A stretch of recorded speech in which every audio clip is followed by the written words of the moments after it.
Have you ever been in a conversation where you grasped the topic perfectly, yet your own responses felt clumsy and inadequate? I remember sitting in a crucial university seminar, my mind buzzing with ideas, but when I opened my mouth, only simple, overused words tumbled out. The professor's polite nod and the slight frown from a classmate told me everything. I wasn't communicating my intelligence, I was masking it. That moment was a wake-up call. It wasn't about being the smartest person in the room, it was about having the right tools to express that intelligence. This is why I became obsessed with advanced English vocabulary, and it's why this resource, Advanced English Vocabulary, 1000 Words for Academic and Daily Life, was created. It's more than a list, it's a key to unlocking a more precise, powerful, and persuasive version of yourself. Think about it, language is the primary lens through which we interpret and interact with the world. A limited vocabulary is like looking through a dirty window. You see the shapes, but you miss the vivid details, the subtle colors, the true essence. Expanding your lexicon does more than just help you sound smarter, it literally rewires your brain to think more critically and creatively. Studies have shown that a rich vocabulary is directly linked to improved cognitive function and academic success. But this isn't just for scholars. In daily life, from negotiating a raise to writing a heartfelt letter, the right word at the right moment can be utterly transformative. It builds confidence and commands respect. The beauty of focusing on these 1000 words is their curated power. They are not obscure, rarely used terms meant to baffle others. Instead, they are the high-frequency advanced words that form the backbone of sophisticated communication in both scholarly articles and intelligent discourse. They are the bridge between basic fluency and true mastery. For instance, knowing the difference between ambiguous and equivocal can sharpen your analytical skills, while using ephemeral instead of short-lived can add a layer of poetic depth to a simple observation. This is the practical magic we're going to explore together. Let me give you your first crucial tip right now: don't just memorize definitions. That is a futile and frustrating exercise. The key to acquisition is context and connection. When you learn a new word, immediately place it in a context that is personally relevant to you. Create a vivid mental image or a sentence related to your own life. For example, when learning propensity, you might think, I have a propensity for drinking too much coffee while working late. This anchors the word in your memory far more effectively than rote repetition. We will delve deeper into these techniques, but this is your starting point. Your journey to eloquence begins with a single, intentional step. That initial shift in mindset, from memorization to contextualization, is the foundation. But a foundation needs a structure. So, how do we systematically build this edifice of advanced vocabulary without becoming overwhelmed? The methodology is everything. I learned this the hard way, after my seminar wake-up call. I started furiously writing down words on flashcards, cramming them into my head. The result? A jumbled mess of half-remembered terms I couldn't use correctly. I was on the verge of capitulation, ready to surrender to linguistic mediocrity. But then I discovered the power of a structured system, the very one that forms the backbone of this resource. The first pillar of this system is what I call thematic chunking. Our brains are natural pattern recognizers, they thrive on organization. Learning words in isolated lists is like trying to build a house with a pile of scattered bricks. Instead, we group related words into thematic clusters. For instance, instead of learning ubiquitous, pervasive, and omnipresent on different days, we learn them together. This allows us to understand their subtle nuances. Ubiquitous might describe the ever-present nature of smartphones in modern life, while pervasive carries a slightly more negative connotation, perfect for describing a pervasive sense of doubt. Omnipotent is absolute, often reserved for philosophical or religious contexts. By learning them together, you don't just learn three definitions, you acquire a sophisticated spectrum of expression for a single core idea. The second, non-negotiable pillar is spaced repetition. This isn't just a study tip, it's a scientific principle of memory consolidation. Cramming words into your short-term memory is a futile exercise, they will be forgotten within days. Spaced repetition involves reviewing information at increasing intervals over time, strategically moving knowledge from your hippocampus to your long-term neocortex. This is the hack that makes retention effortless.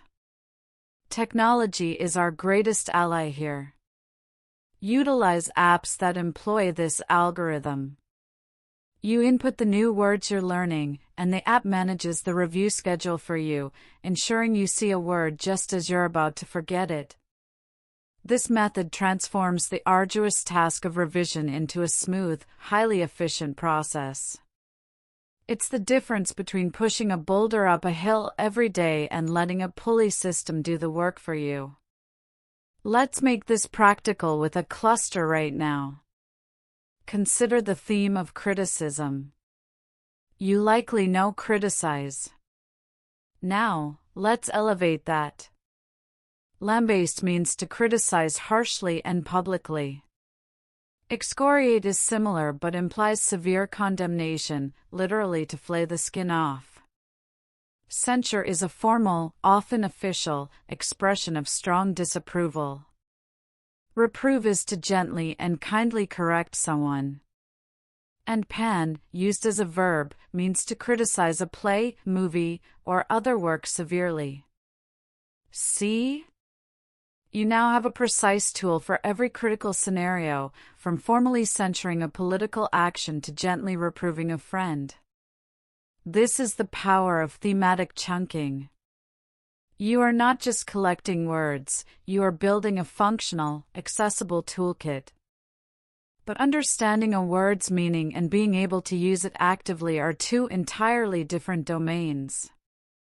This is the great chasm in language learning, the gap between passive recognition and active recall.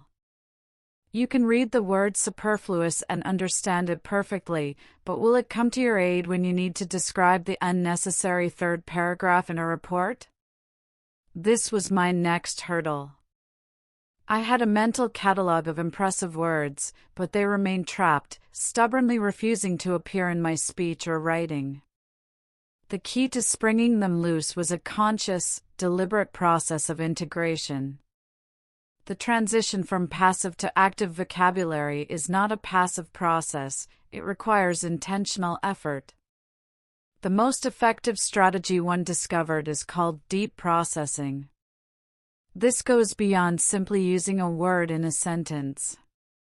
It involves connecting the new word to your existing knowledge on a deeper, more personal level. Let's take the word laconic, which means using very few words. A shallow processing would be, the man was laconic. A deep processing would be, I wish I could be more laconic in my emails, unlike my manager, whose messages are always tediously verbose. Do you see the difference? The second sentence creates a personal connection, an emotional contrast, and a vivid scenario. You've not only defined the word but have given it a home in your memory palace. Another powerful technique is the one-word challenge. For a single day, choose one new word from your studies and make a pledge to use it correctly at least 3 times in your daily conversations or written communication. It could be pragmatic, ambiguous, or resilient. The word itself matters less than the act of forcing it into your active lexicon. The first time might feel forced, and that's okay. The second time, you'll be more comfortable. By the third time, you are starting to own it. This practice transforms vocabulary from an abstract concept into a living, breathing part of your communicative identity. Let's apply this right now with a word that is incredibly useful in both academic and daily contexts: equivocal. It means open to more than one interpretation, ambiguous, often to mislead or avoid commitment. Your deep processing sentence could be, "The politician's equivocal statement on the tax issue left both supporters and opponents frustrated." Now, for your one-word challenge today, try to use equivocal. Perhaps in a discussion about a movie's ending, or when describing a confusing instruction from a colleague. The feedback on the project was frustratingly equivocal. This active usage, no matter how small, is the spark that ignites true fluency. It's the moment a word ceases to be a guest in your mind and becomes a permanent resident. There is a certain magic that happens when a word moves from your passive understanding to your active toolbox. It's akin to a painter discovering a new, exquisite shade of blue that was always on the palette but never truly seen. Suddenly, you perceive the world with a new lens. This is the profound reward for the disciplined work we've discussed. But the journey isn't without its subtle challenges. One of the most common fears is the apprehension of sounding pretentious. This is a valid concern, and navigating it with grace is the mark of a true master of language. The key is appropriateness and authenticity. You would not use the word perfunctory to describe a child's rushed homework in a casual chat with another parent. Rushed or careless would be more natural. However, in a professional performance review, describing an employee's work as perfunctory conveys a precise and serious critique that half-hearted simply cannot match. The goal is not to replace every simple word with a complex one. The goal is to have the option to use the complex word when the situation demands precision, nuance, and impact. It's about expanding your range, not discarding your foundation. Let me illustrate with a word that perfectly embodies this principle: anachronism. It refers to something or someone that is not in its correct historical or chronological time. You could simply say out of place, but anachronism paints a complete picture. Imagine describing a knight in full armor appearing in a modern coffee shop. That is a visual, powerful anachronism. Now, you can use it in an academic paper to discuss a modern idea falsely projected onto ancient history, or in daily life to describe your friend who refuses to use a smartphone as a charming anachronism. The word fits perfectly in both contexts, elevating your communication without straining it. This brings us to another critical skill: using context clues to decipher new words in the wild. You will encounter many of these 1,000 words in the books you read, the podcasts you listen to, and the documentaries you watch. Train yourself to be a detective. Do not immediately reach for a dictionary. Pause and analyze the sentence.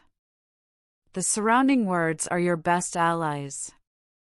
If someone describes a policy as draconian, and the next sentence discusses its harsh penalties and severe restrictions, you can confidently infer that draconian means excessively harsh and severe.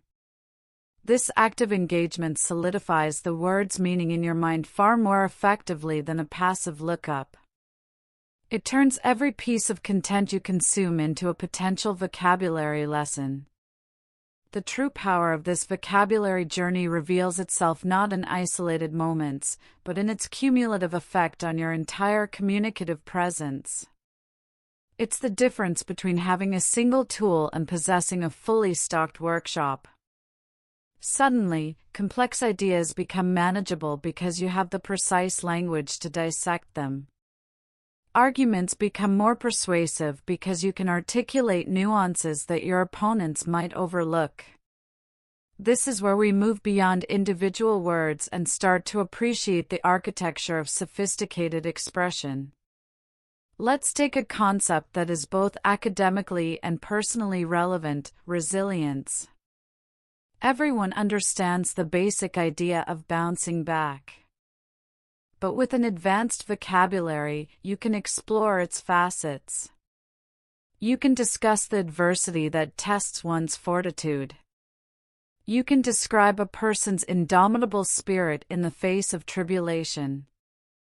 You can argue that resilience isn't about being impervious to stress, but about possessing the tenacity to endure it. Each of these words adds a layer of depth and color.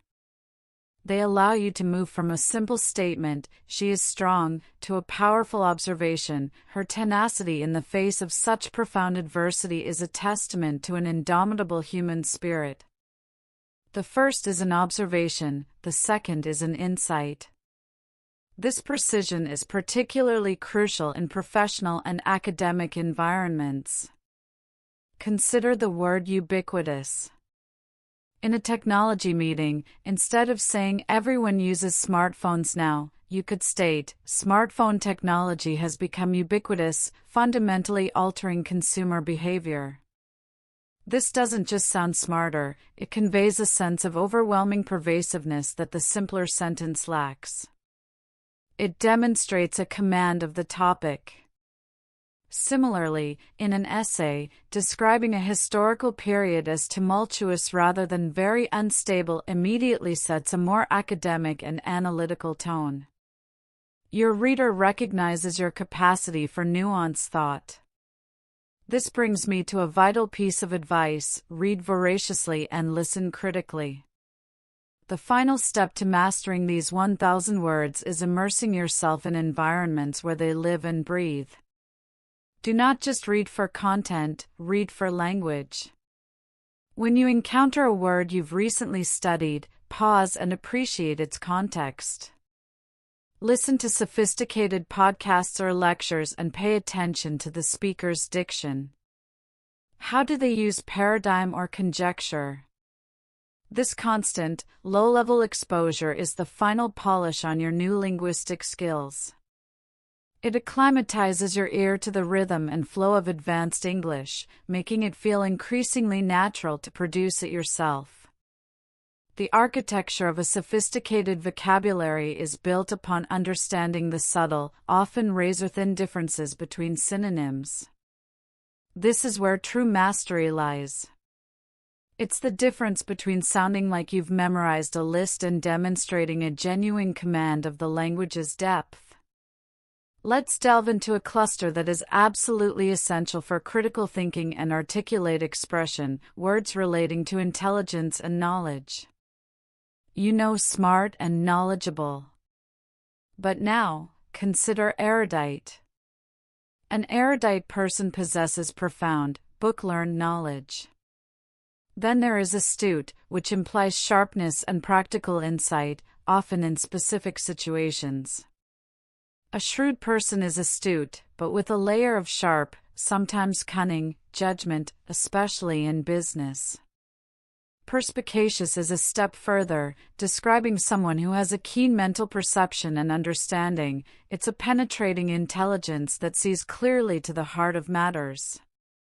Finally, sagacious offers wisdom and good judgment, often implying foresight born of experience. Understanding these nuances allows you to paint with a finer brush. You wouldn't describe a street vendor's clever business tactics as erudite, but shrewd would be perfect. You wouldn't call a brilliant philosopher shrewd, but perspicacious captures their penetrating insight. This precision is what separates competent communication from eloquent, impactful discourse. Now, let's apply this to another crucial theme: subtlety. The word subtle itself is a cornerstone of advanced vocabulary. But we can expand. Nuance refers to a subtle distinction or variation. Delicate can describe a subtle and finely tuned situation. Eloquent speech is often powerful not because it is loud, but because of its subtle and effective use of language. Implied and insinuated both deal with suggestions that are not stated directly, but insinuated often carries a negative, sly connotation. By mastering this family of words, you become equipped to discuss the most intricate aspects of human communication and interaction, the things that are not said outright but are overwhelmingly present. This is the kind of vocabulary that allows you to engage with complex texts and conversations on their own terms. The real transformation occurs when these vocabulary clusters stop being isolated study topics and start integrating into the very fabric of your thinking. This is the point where you begin to think in these more precise terms.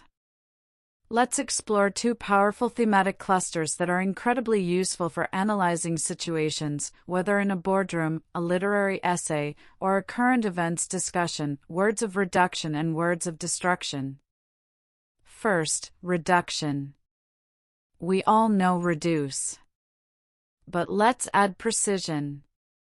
Diminish means to make or become less. Abate is often used for something decreasing in intensity, like a storm abating. Wane is a beautiful word for a gradual decrease, like the moon waning or influence waning. Recede implies moving back or away, like floodwaters receding or a hairline receding. Finally, attenuate means to reduce in force, effect, or value, often in a technical or formal context. So, while a headache might abate, a signal is attenuated, and a resource is diminished. These are not interchangeable, they are specific tools for specific jobs. Now, let's consider destruction, but beyond the basic destroy. Decimate originally meant to kill 1 in 10, but now means to severely devastate or reduce drastically. Obliterate implies wiping out every trace, leaving nothing behind.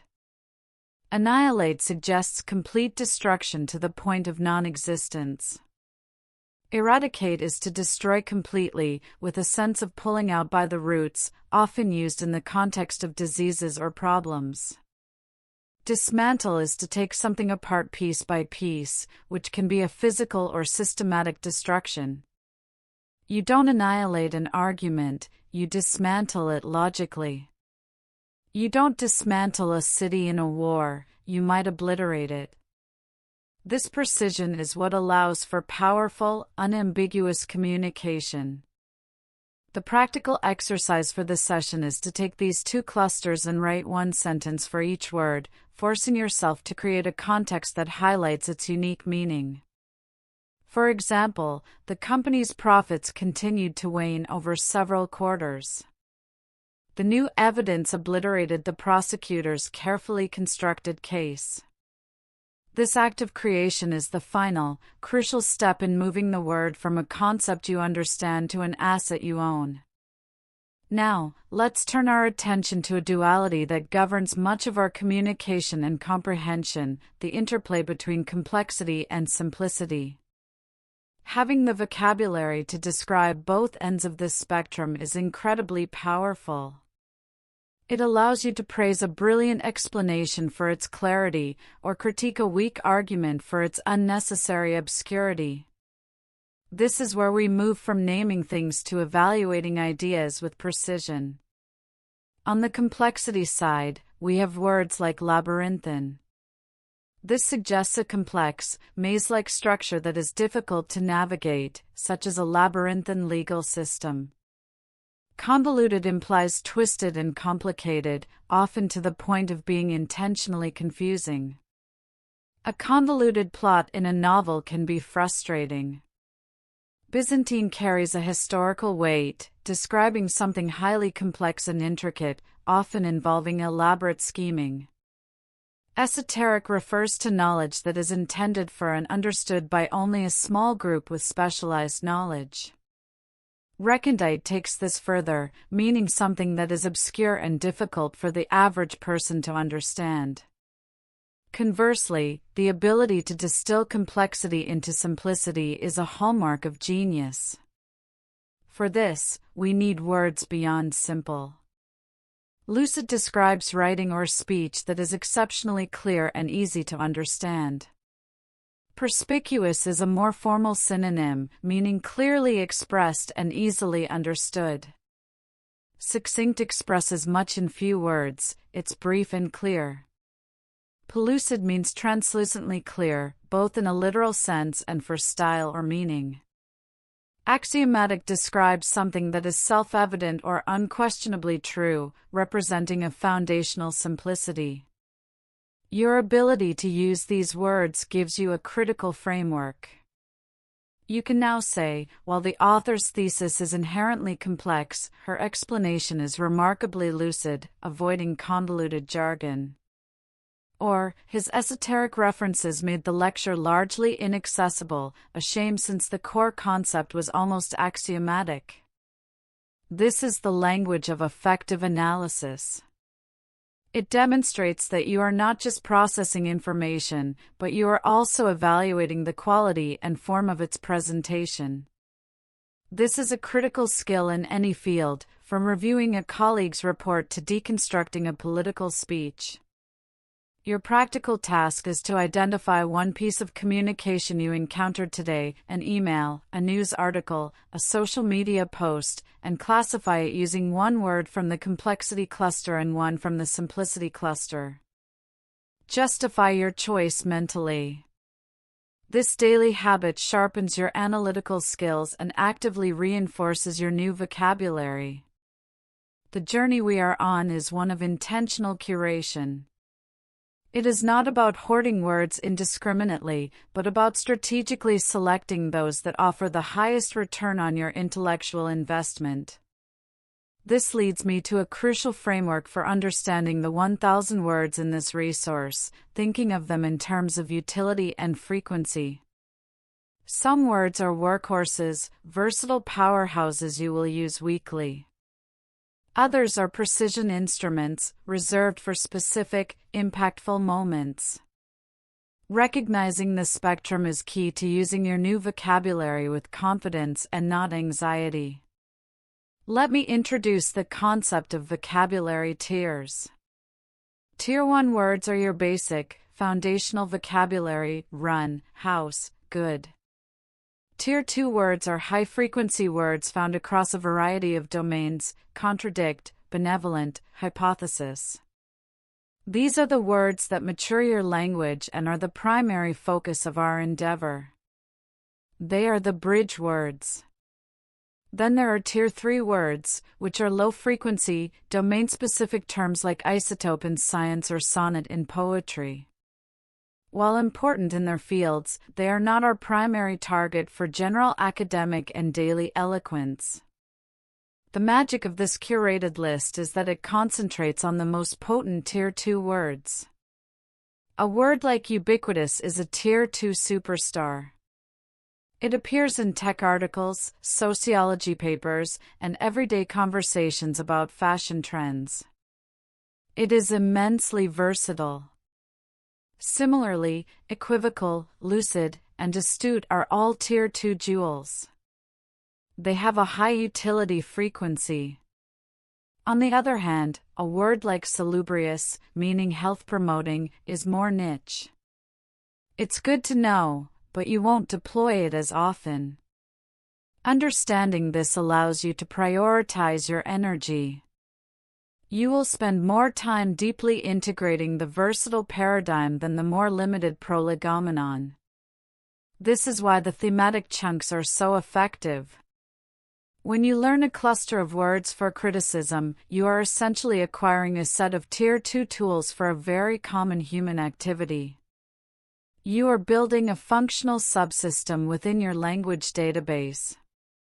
This systematic approach prevents the overwhelm of trying to learn 1,000 words and transforms it into the manageable task of mastering 20 to 30 powerful conceptual clusters. You are not memorizing, you are tooling up for a lifetime of clearer thinking and more powerful communication. The next time you read a complex article, you will see these Tier 2 words everywhere, and you will understand why they were chosen. They are the linchpins of sophisticated thought. The architecture of eloquent communication rests on a foundation of causality and connection. We constantly seek to explain why things happen and what consequences they produce. Yet, relying solely on because and so is like trying to build a cathedral with only a hammer and nails. It works, but it lacks grace, strength, and precision. To articulate the intricate chains of cause and effect that define our world, we need a more sophisticated toolkit. This is where a powerful cluster of verbs comes into play, each offering a distinct nuance for how one thing brings about another. Let's consider the word precipitate. It means to cause something to happen suddenly or unexpectedly. You would use it for an event that triggers a crisis. For example, the assassination of the Archduke precipitated the outbreak of World War I. It carries a sense of rapid, often unforeseen, acceleration towards a significant outcome. Compare that to engender. This verb means to bring into existence, to give rise to. It often has a slower, more organic connotation. The teacher's genuine passion for history engendered a deep love for the subject in her students. It wasn't a sudden cause, but a gradual fostering. Then we have facilitate, which means to make an action or process easier. It doesn't directly cause the outcome, but it removes obstacles. The new software facilitated a smoother workflow within the team. The software didn't create the work, but it enabled it to happen more efficiently. Induce is another key term, meaning to succeed in persuading or influencing someone to do something, or to bring about a physical state. The doctor used a specific drug to induce sleep. The scandal induced the minister to resign. It implies an external pressure or stimulus that leads to a specific response. Finally, prompt is similar to induce but often lighter and more immediate. It means to incite to action or to be the reason for something happening. His question prompted a lengthy discussion. It's the nudge that starts the process. Understanding the subtle differences between precipitating a crisis, engendering trust, facilitating a process, inducing a state, and prompting a discussion is what allows you to describe events with breathtaking accuracy. You are no longer just stating that it caused B, you are describing the very nature of the causal relationship itself. This is the hallmark of advanced, analytical thought. Your task is to take a recent event in your life or in the news and describe its causes using at least two of these verbs. For instance, the sudden market crash precipitated a wave of panic, which in turn prompted a swift government response.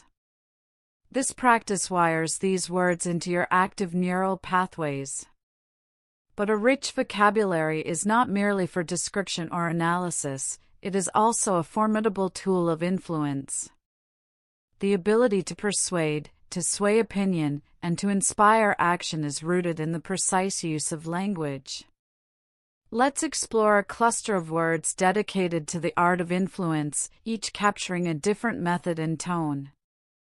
Moving beyond simple persuasion, we enter the nuanced realms of motivation and control. Consider the word coerce. This implies persuading someone to do something by using force or threats. It is influence through intimidation. The regime coerced the population into compliance through fear.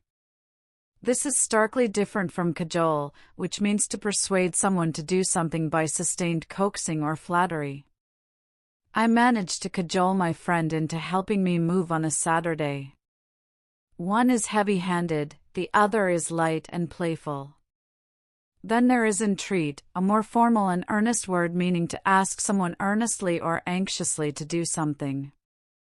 I entreated him to reconsider his decision. It carries a weight of solemn pleading. Inveigle is more cunning, it means to persuade someone to do something by means of deception or flattery. She was inveigled into investing in a fraudulent scheme. It suggests a smooth, manipulative process. perhaps the most powerful in this set is incite. This means to encourage or stir up violent or unlawful behavior. The speaker's words were meant to incite a riot. It is about provoking action, often of extreme nature. Understanding these distinctions is critical. You would not say a peaceful protester incited a crowd if they were merely entreating for change. The wrong word completely misrepresents the event and the speaker's intent. Using these words allows you to dissect the mechanics of influence with surgical precision. In a political science essay, you can analyze whether a leader cajoled their allies or coerced them. In a business case study, you can discuss whether a manager inveigled their team into accepting a bad deal or genuinely persuaded them. This vocabulary elevates your commentary from a simple observation to a critical assessment of method and morality. It empowers you to not only be more persuasive yourself but to also be a more discerning critic of the persuasion attempts directed at you. This is the application of vocabulary as a shield as well as a sword. For deep processing, recall a recent time someone successfully persuaded you to do something. Now, analyze their method. Did they cajole, entreat, or inveigle you? Assigning the precise word to the experience solidifies your understanding of its unique meaning. In an age of overwhelming information, where misinformation can spread like wildfire, the ability to verify and validate has become a superpower. This goes far beyond simply checking facts. It involves a rigorous intellectual process, and to master that process, we need the vocabulary that defines it. Let's explore a crucial cluster of words centered on the concept of verification and proof, moving from simple agreement to unshakable certainty. The word corroborate is essential. It means to confirm or give support to a statement, theory, or finding. It implies adding new evidence to strengthen an existing claim. The new witness testimony corroborated the victim's account of the event. It's a word of reinforcement. Substantiate is similar but often carries a heavier weight. It means to provide evidence to support or prove the truth of something. You substantiate a claim by providing its foundation. The researcher was unable to substantiate her groundbreaking theory with reproducible data. Without substantiation, a claim remains hollow.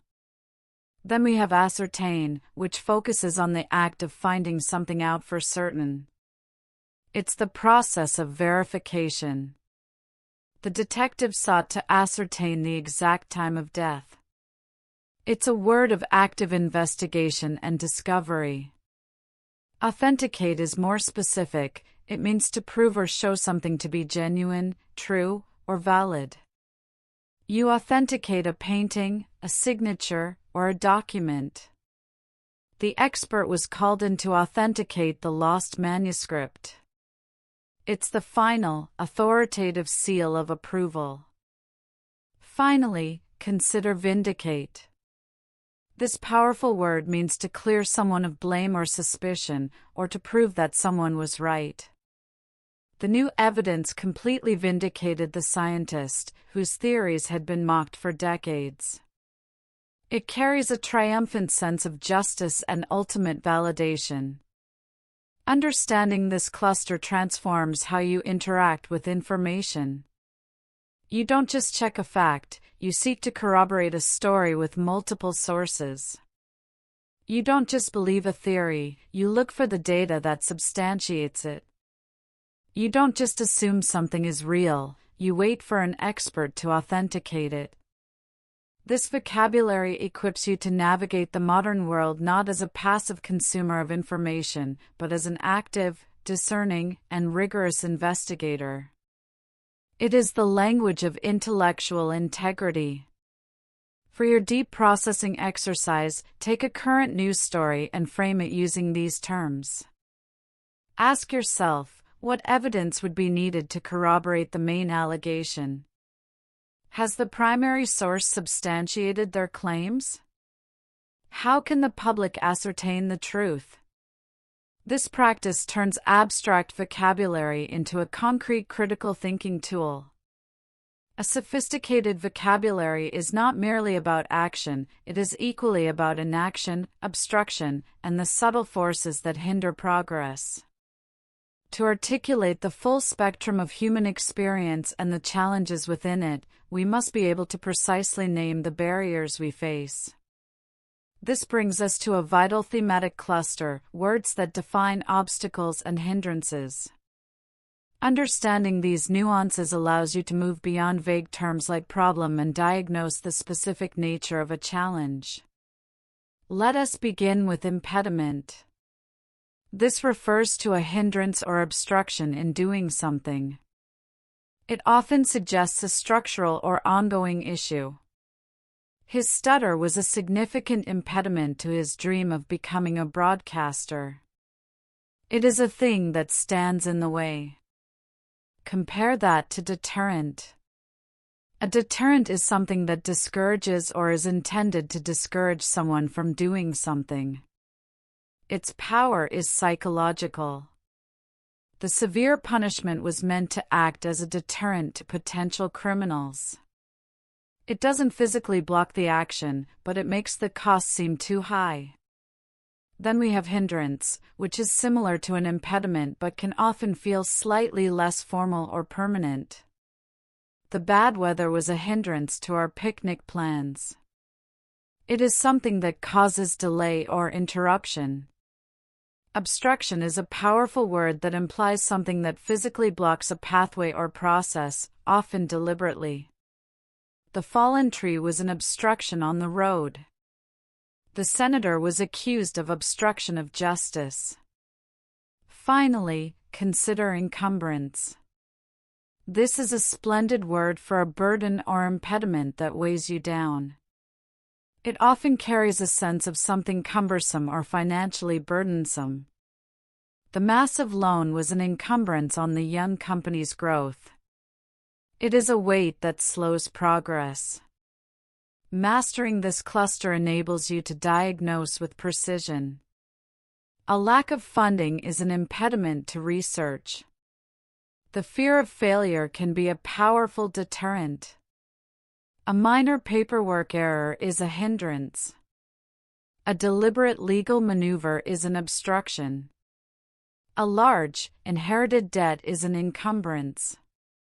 Your ability to identify the exact type of barrier is the first step in formulating the correct strategy to overcome it. This vocabulary is not passive, it is the language of proactive problem solving. For your practical application, identify a current challenge in your personal or professional life. Now, classify it using one word from this cluster. Is it a mere hindrance, or a true encumbrance? This act of precise labeling is itself a powerful step toward finding a solution. The final, and perhaps most exhilarating, stage of this journey is when your expanding vocabulary begins to alter your perception. You start to see the world not just with greater clarity, but with a deeper appreciation for its nuances and hidden patterns. This is the reward for your diligence, a more richly textured experience of life itself. To illustrate this, let's explore a cluster of words that describe exceptional skill and ability, moving far beyond the simplistic very good.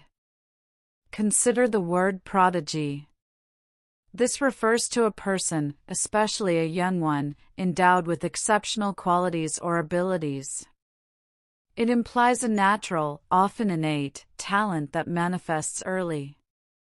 Mozart was a child prodigy, composing complex music at an astonishingly young age. Now, compare that to virtuoso. A virtuoso is a person highly skilled in music or another artistic pursuit, but this mastery is often the result of immense practice and dedication. It denotes technical excellence and brilliant execution. The virtuoso violinist received a standing ovation for her breathtaking performance. Then we have savant, a term for a person of extensive learning or a person with profound knowledge in a particular field. In modern usage, it often references someone with extraordinary ability in a specific area, sometimes alongside limitations in others. He was a mathematical savant, able to perform incredibly complex calculations in his head. Adept is another powerful word, describing someone who is very skilled or proficient at something. It suggests a high level of competence and dexterity. She was adept at navigating the complexities of international law. Finally, let's consider polymath. This is a person of wide-ranging knowledge or learning, a true Renaissance individual whose expertise spans a significant number of different subject areas. Leonardo da Vinci is the quintessential polymath, a master of art, science, engineering, and anatomy. Understanding these distinctions allows you to appreciate and describe human excellence with breathtaking accuracy.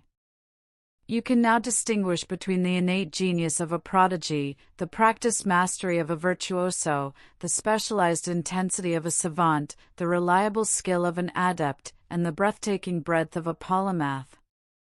This vocabulary doesn't just add words to your lexicon, it adds new categories of understanding to your mind. It allows you to recognize and celebrate the different forms that human brilliance can take. This is the ultimate goal, to use this enhanced language not just to communicate, but to see more deeply into the world and the people around you. Your final practical task for this segment is to think of 3 people you admire, historically or in your own life. Can you classify their specific type of talent using one of these words? This act of precise appreciation is a beautiful way to solidify your learning. The pursuit of an advanced vocabulary is, at its heart, a pursuit of nuance. It is the quest to capture those fleeting, almost imperceptible shades of meaning that give depth to our experiences and our conversations. This brings us to a wonderfully subtle thematic cluster, words that describe the qualities of subtlety, refinement, and the elusive. These are the words we use to describe the things that are not loud or obvious, but are profoundly significant. Let us begin with subtlety itself. It refers to a quality of being delicate, precise, and difficult to detect or analyze. It is the opposite of blunt force. The subtlety of the chef's spicing made the dish extraordinary. It is the art of the slight, but powerful, adjustment. Closely linked is nuance. A nuance is a subtle difference in or shade of meaning, expression, or sound. While subtlety is a quality, a nuance is a specific instance of it. A skilled diplomat understands the nuances of cross-cultural communication. You appreciate the nuances that create the overall subtlety. Then we have delicacy. This word can describe something very fine or intricate in quality, requiring sensitive handling. The delicacy of the lace was astonishing. It also applies to situations requiring tactful treatment. The negotiations required a great deal of delicacy. Finesse is the impressive skill and refinement with which something is done. It implies elegance and expertise in execution. She handled the irate customer with remarkable finesse. It is subtlety in action. Finally, consider elusive. This describes something that is difficult to find, catch, or achieve. It is subtle to the point of being evasive. The concept of happiness is often elusive. The solution to the puzzle remained elusive. It captures the frustrating and fascinating nature of things that lie just beyond our grasp. Mastering this cluster allows you to articulate the intangible.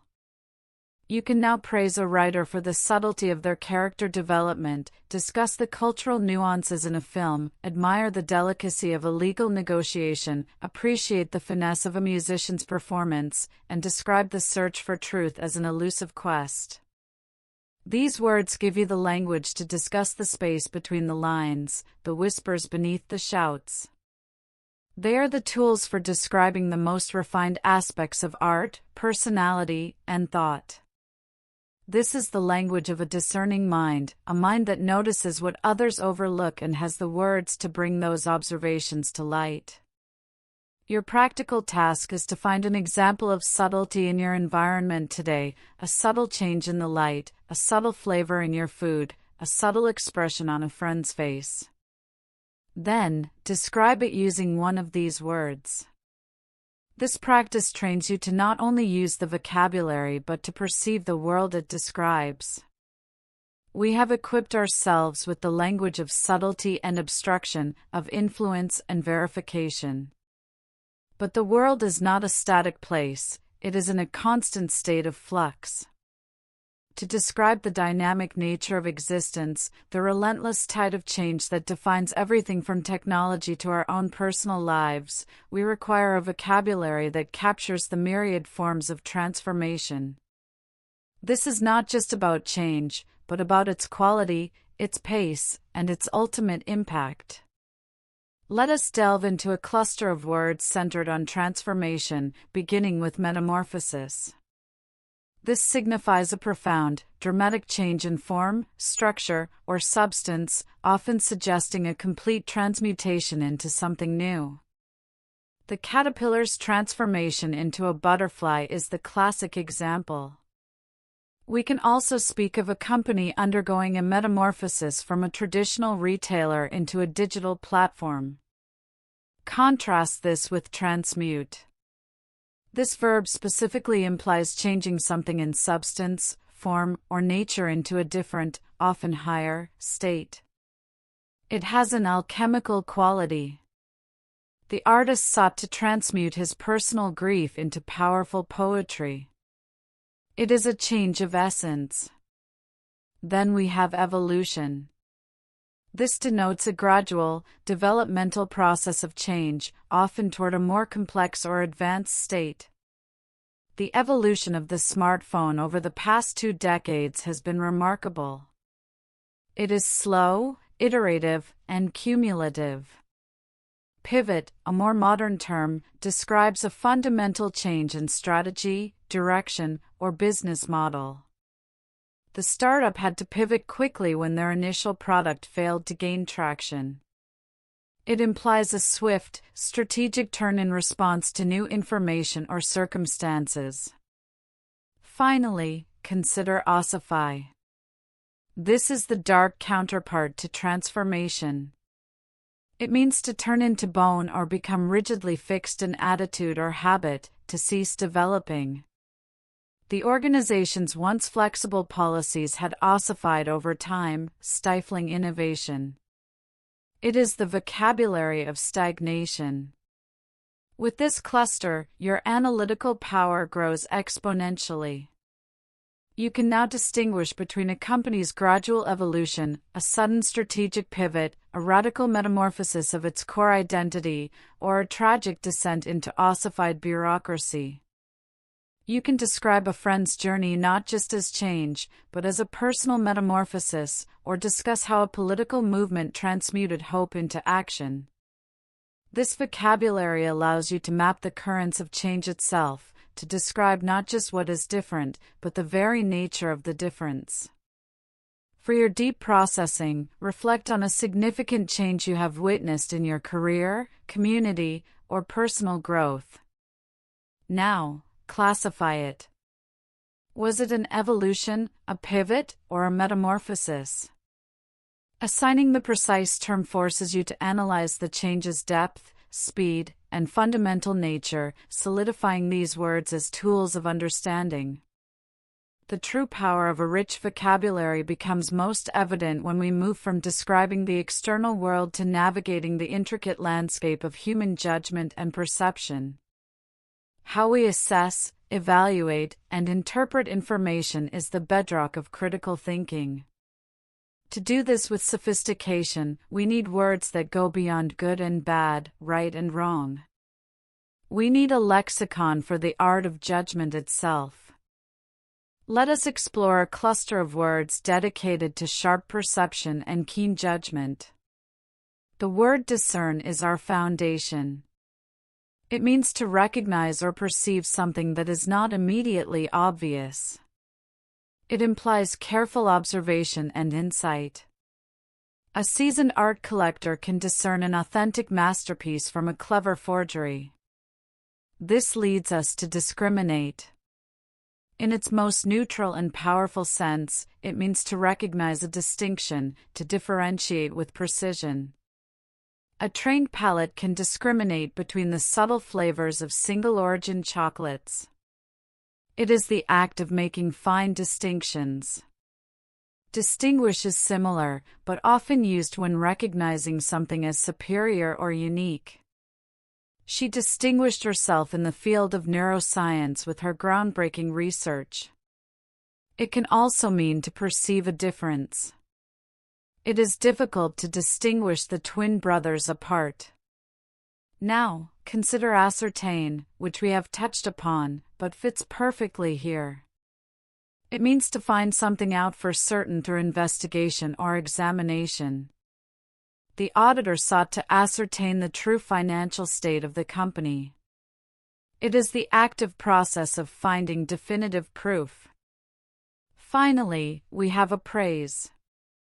This means to assess the value, quality, or nature of something. The jeweler appraised the antique necklace at a considerable sum. It is a formal, evaluative judgment. Understanding these words allows you to articulate the very process of thinking. You are not just seeing, you are discerning patterns. You are not just telling the difference, you are discriminating between nuances. You are not just checking, you are ascertaining the facts. You are not just judging, you are appraising the value. This vocabulary reframes your thought processes from passive reception to active, critical analysis. It is the language of a mindful and deliberate intellect, one that does not merely accept the world at face value but actively engages with it, probes it, and evaluates it with precision and care. Your practical task is to engage in a simple act of daily discrimination. The next time you choose a coffee, a piece of fruit, or even a route to work, consciously articulate the criteria you are using. Are you discerning the aroma? Discriminating between levels of sweetness? Ascertaining the fastest path? This metacognition, thinking about your thinking, is the ultimate deep processing. We have navigated the realms of change in judgment, arming ourselves with words to map both external shifts and internal evaluations. But what of the inner fortitude required to navigate this constant flux? What is the vocabulary for the human spirit's capacity to endure, to persist, and to overcome? This brings us to one of the most powerful and personal thematic clusters, the language of resilience and perseverance. These words name the qualities that allow us to meet challenge not with collapse, but with strength. Let us begin with resilience itself. This is the capacity to recover quickly from difficulties. It is psychological and emotional toughness. The community's resilience in the aftermath of the hurricane was truly inspiring. It is the ability to spring back into shape. Now, consider fortitude. This denotes courage in pain or adversity. It is a steadfast strength of mind that allows one to endure suffering with courage. She bore the years of difficult treatment with incredible fortitude. It is a deep, enduring courage. Tenacity is another crucial word. It means the quality of being very determined. It is persistent holding on. His tenacity in pursuing his dream, despite countless rejections, finally paid off. It is the grip that does not loosen. Then we have perseverance, which is persistence in doing something despite difficulty or delay in achieving success. It is the steady, continued effort. Learning a language to fluency requires immense perseverance. It is the long, unwavering road. Finally, let's examine indomitable. This is a magnificent word meaning impossible to subdue or defeat. Her indomitable spirit lifted the morale of everyone around her. It is resilience and fortitude combined into an unconquerable force. With this cluster, you gain the language to celebrate the highest forms of human strength.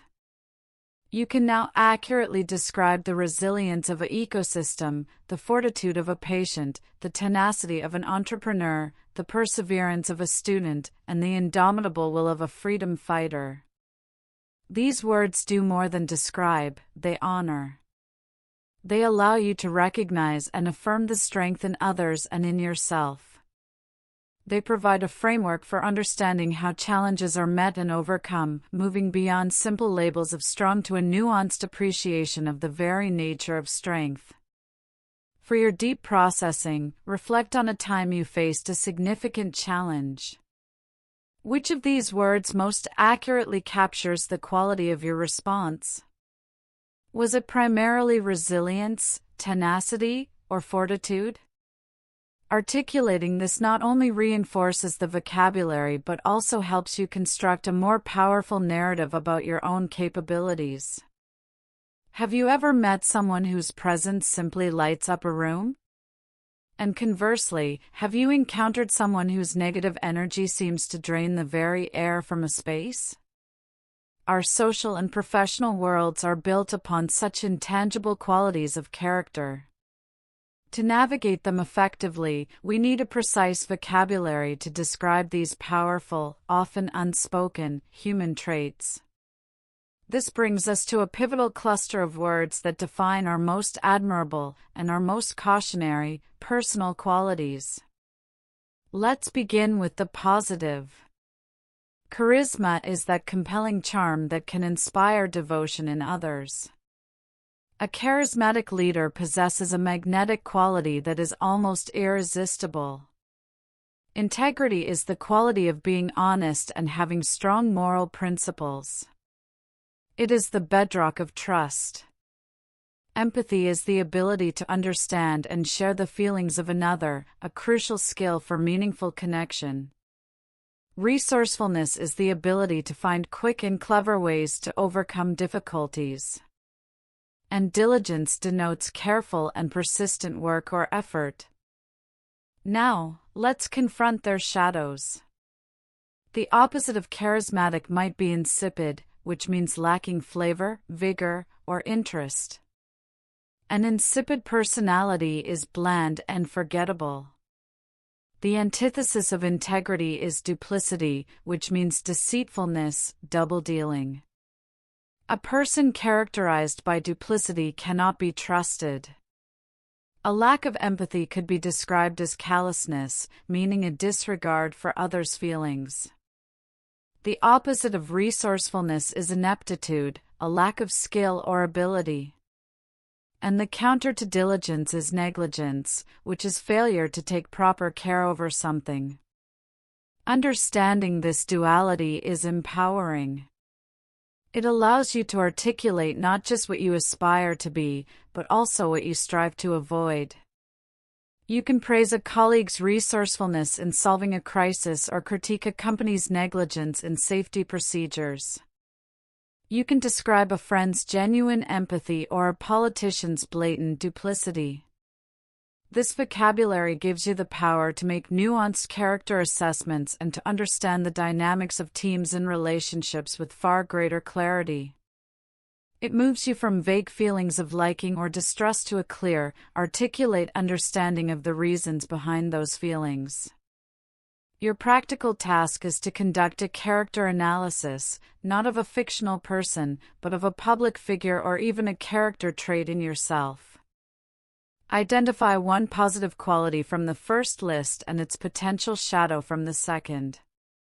For example, you might note a leader's evident charisma but also a worrying tendency toward duplicity. This exercise trains you to think critically about character, using your new vocabulary as a precise analytical tool. For too long, we have focused on the vocabulary of the tangible, of actions, objects, and clear-cut descriptions.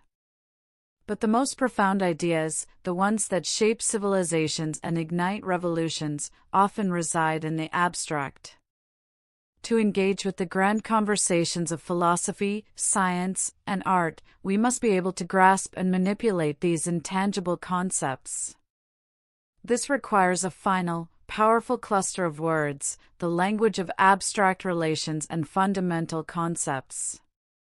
These are the words that form the architecture of complex thought itself.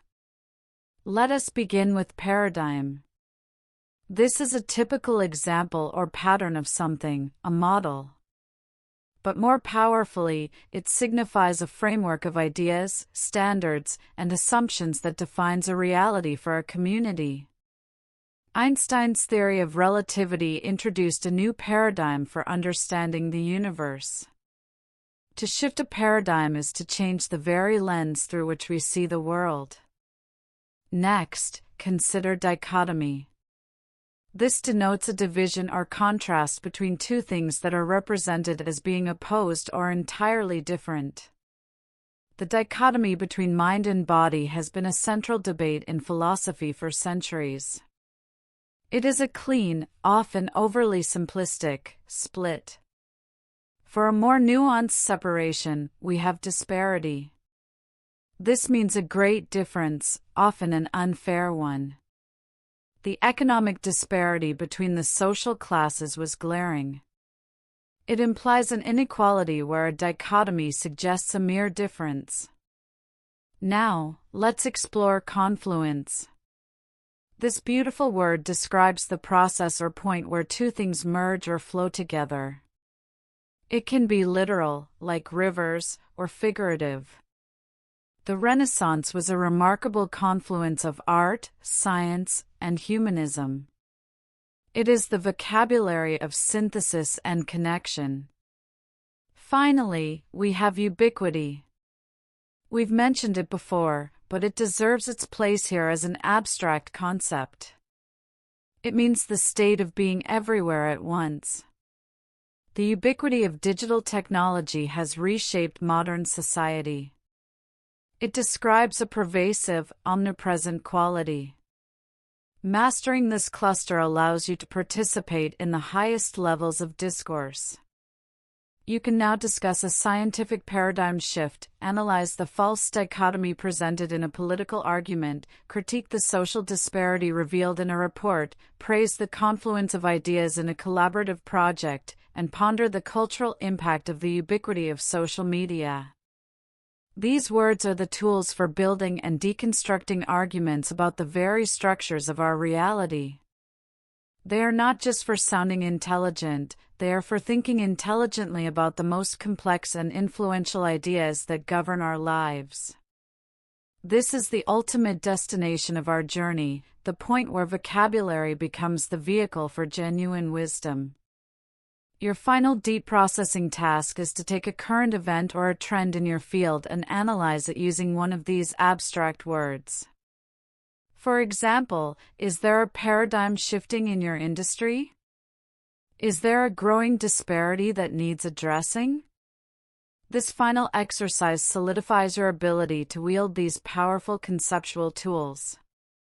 This journey we began with a moment of frustration, a feeling of intellectual clutter, is now reaching its culmination. But this is not an end. It is a beginning. You have not simply memorized a list, you have assembled a toolkit, a lens, and a new voice. Those 1,000 words were never just 1,000 individual entities, they were 1,000 seeds. You have planted them, nurtured them with context, and connected them into a thriving ecosystem within your mind. Your vocabulary is no longer a list you recall, it is a landscape you inhabit. Remember, the initial goal was never to use the most obscure word in the room. It was always about precision. It was about having the right tool for the right job. The word laconic when brevity is powerful. The word nuance when a situation demands delicate understanding. The word indomitable when you witness a spirit that cannot be broken. This precision is a form of respect for your own thoughts, for your audience, and for the subtle, complex reality we all share. You are now equipped to describe that reality with an accuracy that is both a personal achievement and a gift to those you communicate with. So, what happens now? Now, you live in this new language. You will read and you will hear these words everywhere, like noticing a model of car you just bought. They were always there, but now you truly see them. More importantly, you will speak and write with a newfound confidence. The hesitation will be replaced by a moment of swift, internal selection as your mind effortlessly retrieves the perfect word from your expanded lexicon. The fear of being misunderstood will wane, because you possess the language to make yourself understood with stunning clarity. This is the quiet, profound power you have earned. Keep this book close, not as a crutch, but as a companion on a journey that never truly ends. There will always be another word, another shade of meaning, another way to see the world more clearly. Your commitment to this path is a commitment to a lifetime of richer understanding, more powerful expression, and deeper connection. The final word is yours to write, to speak, and to live.